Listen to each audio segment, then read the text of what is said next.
بسم اللہ الرحمن الرحیم۔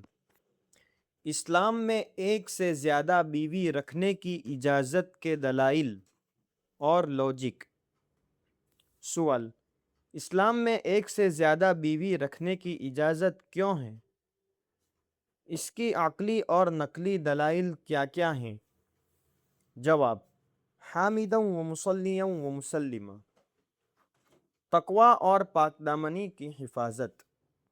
اللہ تعالیٰ نے تمام انسانوں کو یکساں نہیں بنایا۔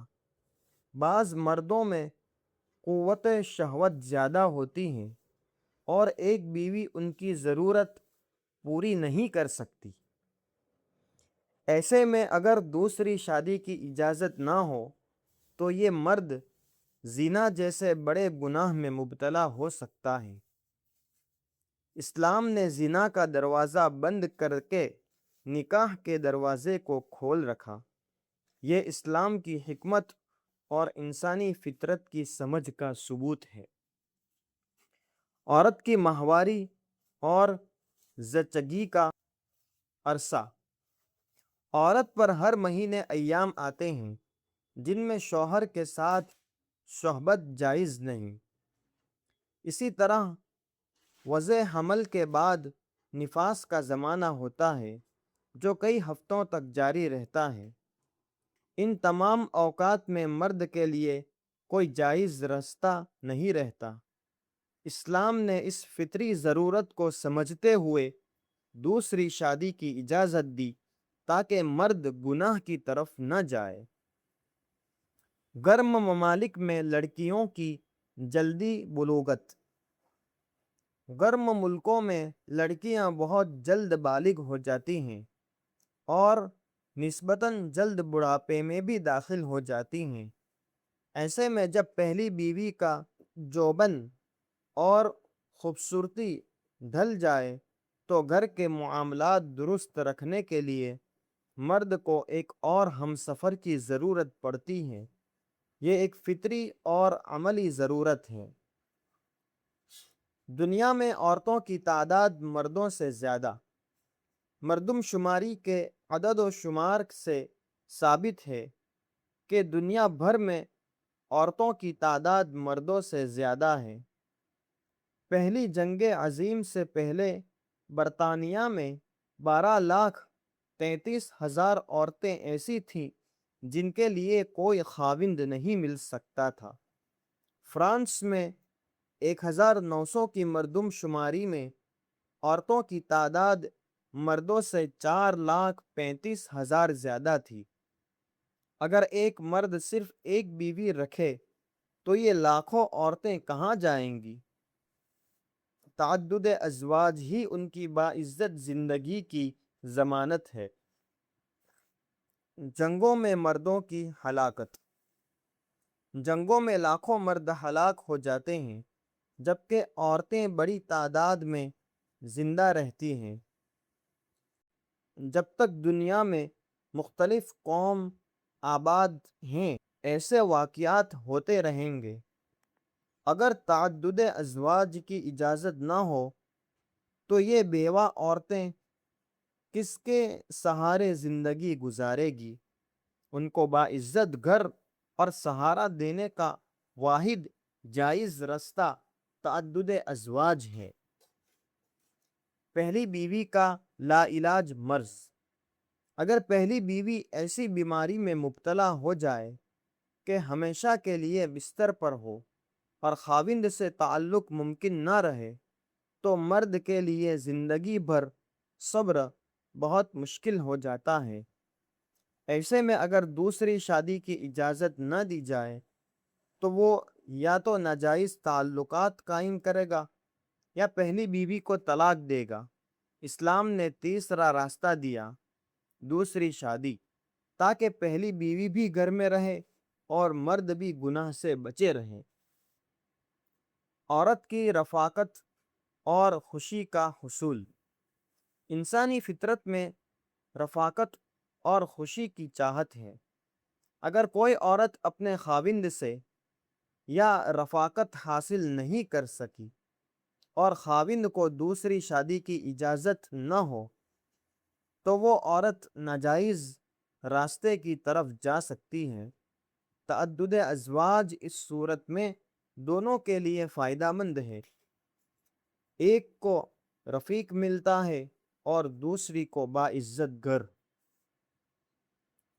نسل انسانی کا تسلسل، اگر پہلی بیوی بانجھ ہو تو مرد کی یہ فطری خواہش ہے کہ اس کی نسل چلے، اسے دوسری شادی کی طرف لے جاتی ہیں۔ اگر یہ رستہ بند کر دیا جائے تو مرد یا تو پہلی بیوی کو طلاق دے گا یا ناجائز تعلق قائم کرے گا۔ اسلام نے پہلی بیوی کو گھر میں رکھتے ہوئے دوسری شادی کی اجازت دی، یہ عین انصاف ہے۔ جوانی اور تجربہ، دونوں کی ضرورت قدرت نے عورت کو جوانی اور خوبصورتی دی ہے، لیکن عقل اور تجربہ عمر کے ساتھ آتا ہے۔ جوان عورت خوبصورت ہوتی ہے مگر نہ تجربہ کار، اور تجربہ کار ہونے تک جوانی ڈھل جاتی ہے۔ مرد کو گھر چلانے کے لیے ان دونوں کی ضرورت ہوتی ہے۔ اس فطری ضرورت کا واحد جائز حل تعدد ازواج ہے۔ حوالہ: احکام اسلام عقل کی نظر میں، حضرت مولانا اشرف علی تھانوی رحمہم اللہ۔ قرآن و سنت کے دلائل، قرآن کریم کی صریح اجازت اللہ تعالیٰ نے قرآن مجید میں ارشاد فرمایا: فَانْكِحُوا مَا طَابَ لَكُم مِّنَ النِّسَاءِ مَثْنَىٰ وَثُلَاثَ وَرُبَاعَ، پس نکاح کرو جو عورتیں تمہیں پسند ہو، دو دو، تین تین، چار چار۔ یہ اللہ تعالیٰ کا براہ راست حکم ہے۔ جب خالق کائنات نے خود یہ اجازت دی تو کسی انسان کو اس پر اعتراض کا کیا حق ہے؟ عدل کی لازمی شرط، اللہ تعالیٰ نے اجازت کے ساتھ یہ شرط بھی لگائی: فَإِنْ خِفْتُمْ أَلَّا تَعْدِلُوا فَوَاحِدَةً، اگر تمہیں ڈر ہو کہ عدل نہ کر سکو گے تو پھر ایک ہی کافی ہے۔ یعنی اسلام نے کھلی چھوٹ نہیں دی بلکہ عدل و انصاف کو لازم قرار دیا۔ یہ اسلام کا عورت کے ساتھ انصاف ہے۔ نبی کریم صلی اللہ علیہ وسلم کا عمل مبارک، نبی کریم صلی اللہ علیہ وسلم نے خود متعدد نکاح فرمائے اور یہ امت کے لیے اسوہ اور نمونہ ہے۔ آپ صلی اللہ علیہ وسلم کے صحابہ کرام نے بھی یہی عمل کیا۔ جب اللہ کے رسول صلی اللہ علیہ وسلم کا عمل ہو تو اس میں کسی شک و شبے کی گنجائش نہیں۔ انبیاء کرام علیہم السلام کا طریقہ، حضرت سلیمان علیہ السلام، حضرت داؤد علیہ السلام اور دیگر انبیاء کرام نے بھی متعدد نکاح کیے۔ یہ سلسلہ تمام آسمانی شریعتوں میں چلتا آیا ہے۔ تعدد ازواج کوئی نئی چیز نہیں بلکہ تمام انبیاء کی سنت ہے۔ عصری اور معاشرتی دلائل، یورپ کا تجربہ سبق آموز۔ مثال،